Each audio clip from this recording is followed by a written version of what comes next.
फिर ध्यान।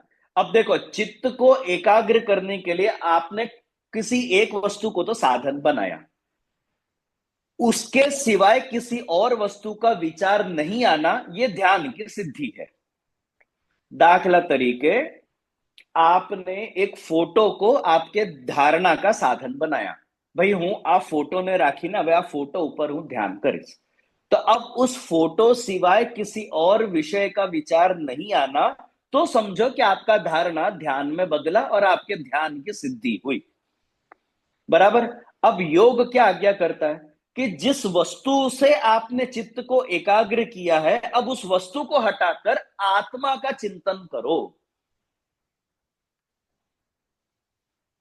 चित्त को आपने अब एक फोटो के जरिए आपने अपने चित्त को एकाग्र करने की प्रैक्टिस दी, अभ्यास किया, और आपका अभ्यास हो गया। अब आपका चित्त एक जगह पे टिक के रह सकता है। तो अब योग क्या करता है, पतंजल ऋषि क्या आज्ञा करे, હવે ઈ ફોટોને કાઢો અને ત્યાં તમે તમારી આત્માનું ચિંતન કરો, એને ધ્યાન કહેવાય। આત્મા સિવાય બીજી કોઈ વસ્તુનો જ્યારે તમે ચિંતન કરો છો ત્યારે ઈ ધારણા છે। ધારણા દ્વારા તમે ચિત્તને, મનને, ઇન્દ્રિયને એકાગ્ર કરવાની ટેવ પાડો, અભ્યાસ કરો।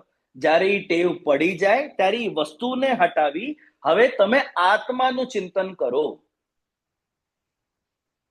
આવ્યું ખ્યાલમાં? જ્યારે તમે તમારી આત્માનું ચિંતન કરો છો ત્યારે તમારી ધારણા ઈ ધ્યાનમાં બદલે છે, तब वो ध्यान कहलाएगा। ध्यान की सिद्धि तभी होगी।